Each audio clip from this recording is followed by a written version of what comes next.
स्वागत आपका अरविंद जी चौपाल में। जब से आप सीएम बने वो टोपी नहीं है। टोपी टोपी, हाँ टोपी एंड मफलर। ये जो सोशल मीडिया पे जो कमेंट्स लोग लिखते हैं वो पढ़ते हैं आप? कभी कभी पढ़ता हूँ। आजकल सोशल मीडिया ऑर्गेनिक नहीं बचा। इतने सारे फर्जी अकाउंट खुल गए हैं, इतने इस पार्टी के अकाउंट हैं, उनके अकाउंट हैं। मैं लिखूंगा तो वो वाले गाली देते हैं गंदी गंदी, वो लिखते हैं तो वो वाले गाली देते हैं गंदी गंदी। तो कमेंट से आपको जेन्युइन जनता की भावनाओं का पता नहीं चलता। आपकी भी हम कोशिश ये करता हूं कि मैं जनता के बीच में रहूं। ज्यादा से ज्यादा मैं दिल्ली में घूमता रहता हूं, जनता के बीच में रहता हूं, ताकि शुद्ध रूप से जनता के विचार सुनने को मिले।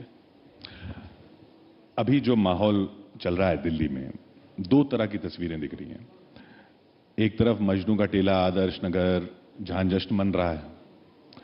दूसरी तरफ जामिया है, जाफराबाद है, वहां विरोध प्रदर्शन हो रहा है। इस सीएए पर आप किस तरफ खड़े हैं? वहां तो आपने विरोध किया संसद में, लेकिन आप किस तरफ खड़े हैं? ये क्या है ये सीएबी? कानून आपने विरोध किया जिसमें पड़ोसी देशों से जो शरणार्थी जो वहां धार्मिक वजहों से प्रताड़ित हैं, उनको नागरिकता का रास्ता खुलेगा। इसमें कौन कौन से देश? पाकिस्तान है, बांग्लादेश है, अफगानिस्तान है। वहां से किस किस को कह रहे हैं आएंगे लोग? धार्मिक रूप से जो प्रताड़ित हैं। कौन कौन से धर्म के? वहां पे तो देश के मेजॉरिटी धर्म तो इस्लाम है, तो बाकी जो धर्म हैं, हिंदू हैं, बौद्ध हैं, क्रिश्चियन हैं, उनको बुला रहे हैं जी। बांग्लादेश, पाकिस्तान और अफगानिस्तान में लगभग 3 करोड़ से 4 करोड़ नॉन मुस्लिम्स रहते हैं। इनमें से अगर आधे भी हमारे देश में आ गए, इनको नौकरी कौन देगा? इनको कहां बसाओगे? इनको घर कहां से दोगे? इनको दिल्ली में बसाओगे, इनको बंबई में बसाओगे, इनको गुजरात में बसाओगे, इनको आसाम में बसाओगे, इनको त्रिपुरा में बसाओगे, कहां बसाओगे? इतने थोड़ी आज हमारे देश में हमारे बच्चों को नौकरी नहीं मिल रही, चारों तरफ बेरोजगारी का माहौल है। हमारा पहला मकसद तो अपने बच्चों को नौकरी देना होना चाहिए। हम उनको नौकरी देने की बात कर रहे हैं, पाकिस्तानियों को और अफगानिस्तानियों को और बांग्लादेशियों को नौकरी देने की चिंता कर रहे हैं। अपने बच्चों को तो नौकरी दे लें पहले। दूसरा, मैं आपसे प्रश्न पूछना चाहता हूं, वहां से जो लोग आएंगे उनके पास डॉक्यूमेंट्स नहीं होंगे, तो वो डॉक्यूमेंट्स कौन बनाएगा? उनको कैसे होगा? उसी का तो रास्ता खुलेगा इस बिल से। और इतने सारे नहीं आएंगे जितने आप कह रहे हैं। भारत सरकार देगी उनको डॉक्यूमेंट्स, ऐसा आप बता रहे हैं। तो जो पाकिस्तान से और बांग्लादेश से आएंगे उनके लिए भारत सरकार डॉक्यूमेंट बनाएगी। और हमारे देश में एनआरसी होगा। एनआरसी में जिसके डॉक्यूमेंट्स नहीं होंगे उसका क्या होगा? वो एनआरसी से बाहर होंगे, वो देश से बाहर होंगे। तो जो पाकिस्तान से आएंगे उनके डॉक्यूमेंट्स भारत सरकार बनाएगी, जो और अपने देश के लोगों के पास डॉक्यूमेंट्स नहीं होंगे उनको देश से बाहर निकालेंगे। यही है। मैं समझना चाह रहा हूं, मैं भी अभी तक समझा नहीं हूं ये कानून है क्या चीज।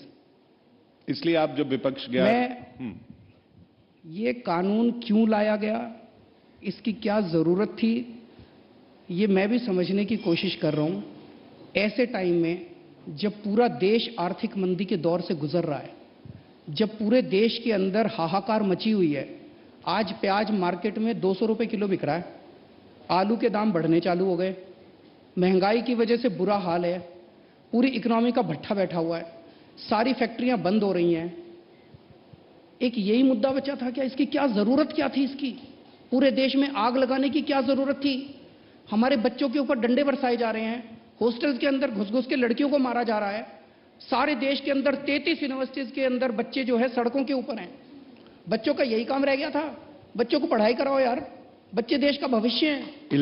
इल्जाम तो आपकी पार्टी के विधायकों पे लग रहे हैं कि वो भड़का रहे हैं। आपकी पार्टी के विधायकों को इल्जाम लग रहे हैं कि वो भड़का रहे हैं, आप कह रहे हैं बच्चे हैं।